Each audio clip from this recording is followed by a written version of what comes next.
धन्यवाद। मंच पर उपस्थित समस्त सम्मानित अतिथिगण, मेरे समक्ष बैठे चेन्नई के तमाम सम्मानित मतदाता, आज के इस कार्यक्रम को आयोजित करने से पहले मैं धन्यवाद देना चाहती हूँ तमिलनाडु के मुख्यमंत्री श्री M.K. स्टालिन जी को, DMK की सांसद सुश्री कनिमोझी जी को, जिन्होंने ये कार्यक्रम को आयोजित किया, और देश भर से अलग अलग पार्टियों का प्रतिनिधित्व करती हुई आए हुए तमाम सम्मानित अतिथिगण जो मंच पर विराजमान है। मैडम सोनिया जी, आप सबका मैं दिल की गहराइयों से बहुत बहुत धन्यवाद करती हूँ, बहुत बहुत आभार प्रकट करती हूँ। साथियों, आज का कार्यक्रम जो आयोजित किया गया है वो महिलाओं के अधिकारों पर चर्चा करने हेतु इस कार्यक्रम को बुलाया गया, इसका आयोजन किया गया। महिलाएं जो इस देश की आधी आबादी है, महिलाएं जो हमारे समाज का अभिन्न अंग है, महिलाएं जो इस देश की व्यवस्था को सुव्यवस्थित करने के लिए अपना अभूतपूर्व योगदान देती हैं। ऐसी महिलाओं के अधिकारों के ऊपर आज चर्चा करने के लिए हमारी जैसी बहनें, हमारी जैसी बेटियां जो दूर दराज गांव में रहती हैं, उन हजारों हजार महिलाओं के अधिकारों पर चर्चा करने से पहले मैं धन्यवाद देना चाहती हूं, मैं श्रद्धांजलि देना चाहती हूं संविधान निर्माता डॉक्टर भीमराव अंबेडकर जी को, जिन्होंने संविधान का निर्माण करते वक्त अपने संविधान के अंदर देश की आधी आबादी को उनके अधिकार दिए, उनके हक दिए। डॉक्टर भीमराव अंबेडकर जी ने कानून बनाकर महिलाओं को समाज में समानता का अधिकार दिया, महिलाओं को समान शिक्षा और समान वेतन पाने का अधिकार दिया, महिलाओं को चार दीवारी से बाहर निकलकर अपने जीवन को अपने मुताबिक जीने का अधिकार दिया। डॉक्टर भीमराव अंबेडकर संविधान निर्माता ने तो कई दशकों पहले ही हमारे इस देश की आधी आबादी को उसके अधिकार दे दिए थे। ये देश की आधी आबादी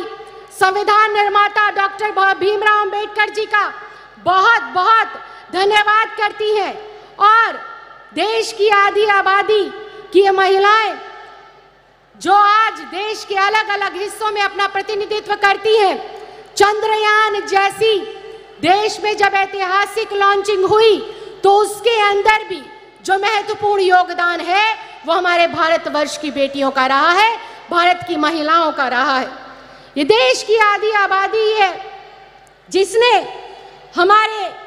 देश की तरक्की में, उसको आगे बढ़ाने में, चाहे गांव हो, देहात हो, छोटे से छोटा कस्बा हो, घर पे रहकर गृहिणी के रूप में या फिर किसी कामकाजी महिला के रूप में देश को अग्रसर करने के लिए अपनी महत्वपूर्ण योगदान और अपना महत्वपूर्ण भूमिका दी है। डॉक्टर भीमराव अंबेडकर जी का संविधान जहां महिलाओं को अपनी प्रतिभा के अनुसार अपना प्रतिभा का प्रदर्शन करने का मौका मिलता है, और अगर मैं अपनी बात करूं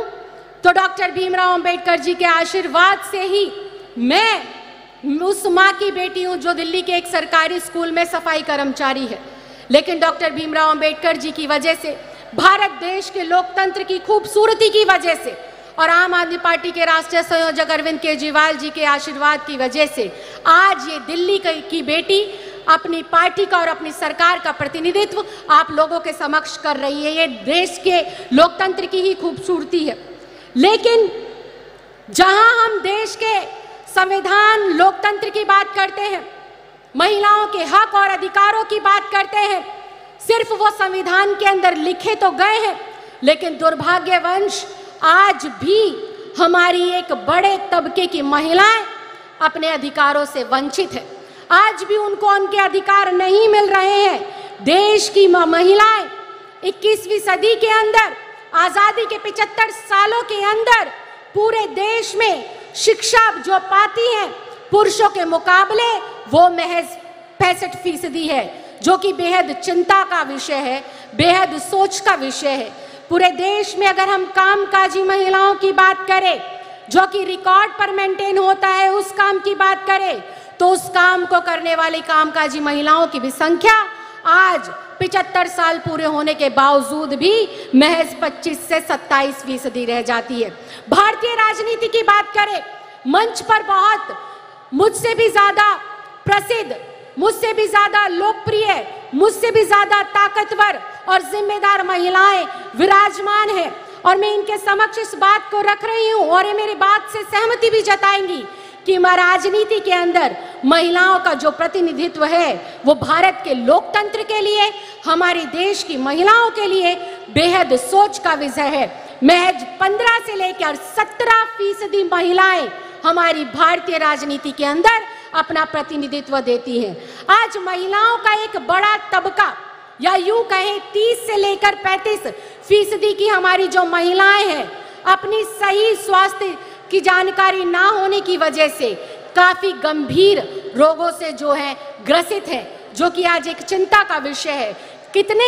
संख्या के अंदर गर्भवती महिलाएं जब अपना प्रसव के दौरान अस्पतालों में जाती है, सही स्वास्थ्य की जानकारी ना होने की वजह से उनकी मृत्यु हो जाती है। तो ये बेहद दुख का विषय है कि आज हम लोग आजादी के 75 साल मना रहे हैं, आजादी का अमृत काल मना रहे हैं, उसके उलट जो इस देश का अभिन्न अंग है, जो इस देश की जनसंख्या का 50% है, उसके भी आज हम स्वास्थ्य की चिंता, उसके शिक्षा की चिंता, उसकी सुरक्षा की चिंता, उसके रोजगार की चिंता के ऊपर आज इतना बड़ा सम्मेलन कर रहे हैं। इसके उलट अगर देखें, पिछले 75 सालों के अंदर आजादी में के बाद भी संविधान में अपने अधिकारों को प्राप्त करने के बावजूद भी आज महिलाओं के लिए क्या बढ़ रहा है? महिलाओं के लिए क्राइम दिन प्रतिदिन बढ़ रहा है। दूर दराज में रहने वाली कोई बेटी हो या शहर के बीचों बीच रहने वाली कोई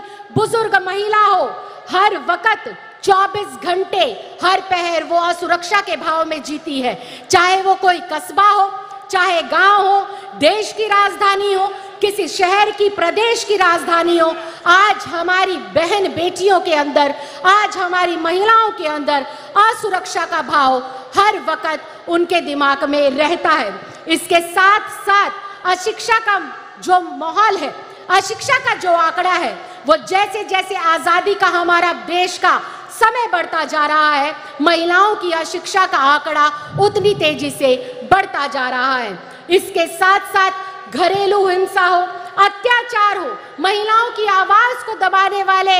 जो है अपराध हो, नित दिन उनका ग्राफ बढ़ता जा रहा है, जो कि बेहद दुर्भाग्यपूर्ण है। संविधान के अंदर तो, सरकारों के अंदर तो हम लोगों ने सिर्फ कागजों के ऊपर अपनी बेटियों को, अपनी महिलाओं को, अपनी बहनों को हक और अधिकार दिए हैं, लेकिन वास्तव में आज जरूरत है उन हक को, उन अधिकारों को जमीन पर उतार कर उनकी झोली में डालने का, उनको लाभ पहुंचाने का। आज जरूरत है समाज के तमाम बुद्धिजीवियों को, आज जरूरत है तमाम राजनीतिक दलों के, राजनीतिक लोगों को, आज जरूरत है जो है केंद्र की सरकार में बैठे हुए लोगों को और राज्य की सरकारों में बैठे हुए लोगों को ये सोचने की, इस पर मंथन करने की, इस पर चिंतन करने की जरूरत है कि हम हमारी बेटियों के अंदर से यह असुरक्षा का भाव कैसे खत्म करें, कैसे हम इस देश की प्रगति में अपना महत्वपूर्ण योगदान देने वाली